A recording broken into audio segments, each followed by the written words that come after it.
नमस्कार साथियों, मैं आपका अपना दोस्त नीरज आप सभी का स्वागत करता हूं आपके अपने यूट्यूब चैनल नीरज स्टडी 01 में। उम्मीद करूंगा सभी लोग मस्त होंगे और स्वस्थ होंगे। आज की आपकी क्लास नंबर 8 होगी। यूपी पुलिस का आपका री एग्ज़ाम जो है जून के लास्ट में जुलाई की स्टार्टिंग में होना है और इस बार आपको ये वर्दी लेनी है। जब लोग बदल सकते हैं तो किस्मत क्या चीज़ है।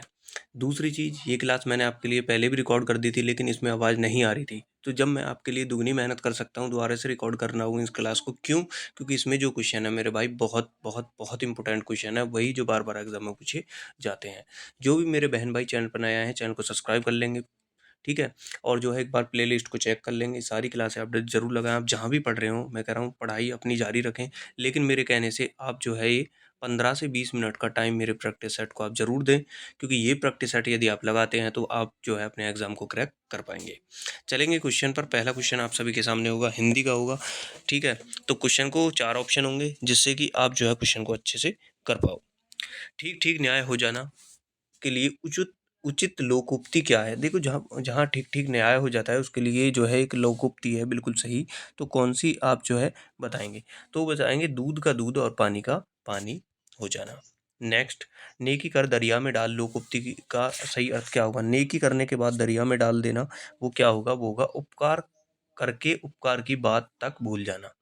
ये होते हैं वो महान लोग जो उपकार कर देते हैं, आपका काम निकाल देते हैं और किसी से जिक्र भी नहीं करते, ये उनके लिए है वो। पत्थर को जोक नहीं लगती, इसकी सही कहावत क्या होगी? पत्थर को जोक नहीं लगती, तो क्या होगा? पत्थर को जोक नहीं लगती के लिए होगा हड्डी पर कोई प्रभाव नहीं होता, ऑप्शन डी। बोए पेड़ बबूल के आम कहाँ से होए?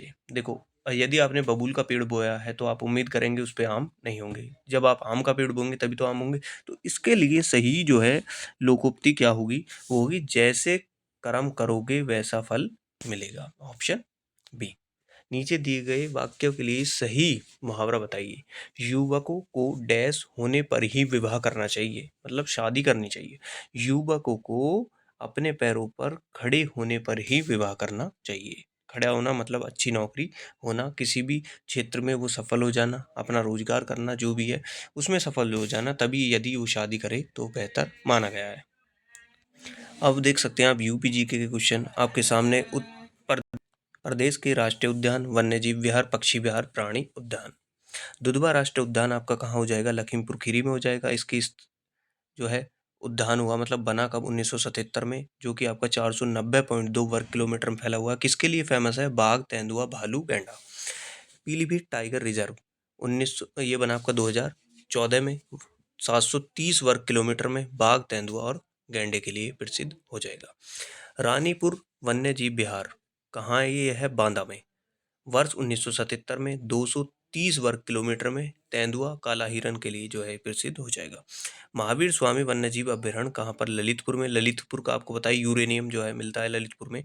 वर्ष 1977 में 5 वर्ग किलोमीटर में फैला हुआ है। भालू, तेंदुआ, चिंकारा के लिए है ये। चंद्रप्रभा वन्यजीव अभ्यारण्य हो जाएगा आपका कहाँ? चंदौली में। वर्ष 1957 में 78 वर्ग किलोमीटर में फैला हुआ है। बारहसिंगा और शेर चीतल के लिए हो जाएगा। किशनपुर वन्यजीव अभ्यारण्य कहाँ हो जाएगा आपका? लखीमपुर खीरी में हो जाएगा। वर्ष 1972 में 203.4 वर्ग किलोमीटर में, भालू, तेंदुआ और चिंकारा के लिए हो जाएगा। नेक्स्ट, पक्षी विहार। ये पक्षी विहार जितने मैंने लिए हैं इनसे क्वेश्चन पूछे जाते हैं जो प्रवासी पक्षी होते हैं, मतलब बाहर से पक्षी आते हैं कुछ समय के लिए, उनके लिए बनाए गए हैं, तो वही लिए हैं। नवाबगंज पक्षी विहार का आपका उन्नाव में हो जाएगा। वर्ष 1984 में 2 वर्ग किलोमीटर में। समस्तपुर पक्षी विहार आपका रायबरेली में। वर्ष 1987 में 8 वर्ग किलोमीटर में। लाख बहुसी पक्षी विहार कन्नौज में हो जाएगा। वर्ष 1988 में प्रवासी पक्षियों के लिए। सांडी पक्षी विहार आपका हरदोई में हो जाएगा 1990 3 वर्ग किलोमीटर में, प्रवासी पक्षियों के लिए। चलेंगे नेक्स्ट क्वेश्चन आपके सामने जीके के क्वेश्चन है। जीके के ये कुछ जो है विदेशों की जो है राजनीतिक दल हैं, उन दलों के क्या नाम है वो देखते हैं। चीनी कम्युनिस्ट पार्टी ये किसकी हो जाएगी? चीन की। कौन सी? चीनी कम्युनिस्ट पार्टी जो हो जाएगी वो हो जाएगी किसकी? आपकी चीन की। लेबर पार्टी आपकी हो जाएगी ब्रिटेन, ऑस्ट्रेलिया, इजराइल की। आवासी लीग हो जाएगी किसकी? आपकी बांग्लादेश की। आवासी लीग किसकी? बांग्लादेश की। आवामी लीग आपकी हो जाएगी किसकी? बांग्लादेश की। मुस्लिम लीग हो जाएगी आपकी पाकिस्तान की। लिबरल डेमोक्रेटिव पार्टी हो जाएगी आपकी रूस, ब्रिटेन की। सोशलिस्ट पार्टी आ जाएगी आपकी किसकी? फ्रांस की। चलेंगे नेक्स्ट क्वेश्चन आपके सामने आ चुके हैं रीजनिंग के क्वेश्चन, मोस्ट इंपोर्टेंट वाले क्वेश्चन, वही जो बार बार आपके एग्जाम में पूछे जाते हैं। तो क्वेश्चन को आप जो है बिना देरी किए जो है क्वेश्चन को करेंगे। चलेंगे क्वेश्चन पर। एक कक्षा में 7 मित्र PQRSTUV एक पंक्ति में बैठे हैं, अध्यापक की ओर मुंह करके वो जो है बैठे हैं। ठीक है, RU और Q के बीच में है, PS और V के बीच में है, QS के बाएं तीसरे स्थान पर है। बाएं मतलब आपका लेफ्ट हैंड और दाएं आपका राइट हैंड। T और S दोनों छोर पर बैठे हैं। T के दाएं तीसरे स्थान पर कौन बैठा है, ये आपको बताना है। बिठा लेंगे टीचर की तरफ। टीचर मतलब बैठा है, टीचर की तरफ मुंह करके बैठे हैं। टीचर जो बैठा है इनका दक्षिण की तरफ मुंह करके जो बैठा है, और स्टूडेंट बैठे हैं किसके, इसकी तरफ मुंह करके, मतलब ऊपर की तरफ मुंह करके ये जो है बैठ जाएंगे। चलेंगे क्वेश्चन पर। देखो वो कह रहा है आर यू और क्यू के बीच में है। आर जो बैठा है हमारा, आर जो बैठा है यू और क्यू के बीच में, तो आर को बैठा लेंगे हम कहाँ, यू हम यहाँ रखेंगे, आर यहाँ रख लेंगे, क्यू यहाँ रख लेंगे। आप जैसा चाहें वैसे रख सकते हैं, आंसर वही आएगा। चलेंगे आगे। पी एस और वी के बीच में है। पी जो बैठा है वो एस और वी के बीच में बैठा है। यहाँ बिठा लेता हूँ मैं क्या, यहाँ बिठा लेता हूँ मैं वी। ठीक है, यहाँ बिठाता हूँ पी और यहाँ बिठाता हूँ एस, ये हो जाएंगे इस तरीके से बैठा है। ठीक है, क्यों एस के बाएं तीसरे स्थान पर है। क्यों जो है एस के बाएं 1 2 3 बिल्कुल सही है, तीसरे स्थान पर है। टी और एस दोनों जो है छोर पर बैठे हैं, तो यहाँ ऑटोमेटिकली टी हो जाएगा, क्योंकि टी और एस जो है छोर पर बैठे हैं। टी के दाएं तीसरे स्थान पर क्या होगा, पहला दूसरा तीसरा, तीसरे स्थान पर क्यों है, और क्यों आपका दिया हुआ है ऑप्शन नंबर सी में। ऑप्शन नंबर सी इसका राइट आंसर हो जाएगा। चलेंगे नेक्स्ट। 5 व्यक्ति एक पंक्ति में उत्तर की ओर मुंह करके बैठे हैं। जी जे के दाएं दूसरे स्थान पर है, खड़ा है। एच के बगल में नहीं है। यदि एम दाएं छोर पर नहीं, दाएं छोर से दूसरे स्थान पर खड़ा है, तो पंक्ति में बाएं छोर पर कौन खड़ा है। देखो सिंपल सा है, आपको बता दिया, उत्तर की तरफ मुंह करके, मतलब ऊपर की तरफ मुंह करके बैठे हैं, उत्तर की तरफ मुंह। तो करेंगे जैसा क्वेश्चन में दिया गया है आपको। जी जे के दाएं दूसरे स्थान पर खड़ा है। जी जो है जे के दाएं, जी जो है जे के दाएं, तो जे यहाँ हो जाएगा, तभी तो जी आपका यहाँ होगा। ठीक है, आगे चलेंगे। एच के की बगल में नहीं है। एच के की बगल में नहीं है, तो एच आपका यहाँ हो जाएगा। यदि एम दाएं छोर से दूसरे स्थान पर है, एम जो है दाएं छोर से दूसरे, दाएं आपका ये हो जाएगा, तो ये दूसरे स्थान पर, तो बचा के आपका यहाँ हो जाएगा। अब आपसे पूछा है तो पंक्ति में बाएं छोर पर कौन बैठा है, बाएं छोर आपका ये हो जाएगा। बाएं छोर पर कौन बैठा है, वो बैठा है जी, J for jug. Next question आपके सामने आ चुके हैं। मैथ के क्वेश्चन मैंने आपको पहले ही बताया, मेरा प्रैक्टिस सेट भले ही छोटा प्रैक्टिस सेट होता है, लेकिन इसमें जो क्वेश्चन है वो है जो बार बार एग्जाम में पूछे जाते हैं। इसलिए मैं आपसे बोलता हूँ एक बार क्लास को जरूर देखें, क्लास को लाइक करें, क्लास को शेयर करें। कोई भी आपका डाउट है तो इंस्टाग्राम फेसबुक का लिंक मैंने डिस्क्रिप्शन में डाल रखा है, वहाँ जाकर आप मेरे को मैसेज कर सकते हैं, मुझे फॉलो कर सकते हैं। एक कार 24 मिनट में 18 किलोमीटर की दूरी तय कर सकती है। यदि बस की गति कार की दुगनी है, बस 135 किलोमीटर की दूरी कितने मिनट में तय करेगी। सीधा सीधा सवाल है और सीधा सीधा आप इसका आंसर देंगे।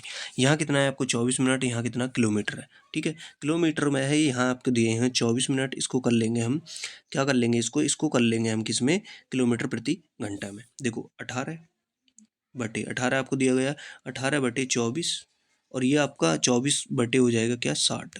तो ये 60 आपका ऊपर पहुंच जाएगा, 60 आपका यहाँ आ जाएगा। इसको काटेंगे, काटने के बाद आपका आ जाएगा 45 किलोमीटर प्रति घंटा। ठीक है, बस की गति दुगनी कर दी। अब कितनी गति है, वो है 45, और बस की गति दुगनी कर दी, 45 गुणा 2, तो कितनी होगी, 90। 90 होगी। यहाँ तक चीज़ें समझ में आएंगी। ये कितनी होगी आपकी, ये होगी आपकी कितनी, 90। ठीक है, ये होगी आपकी कितनी, 90।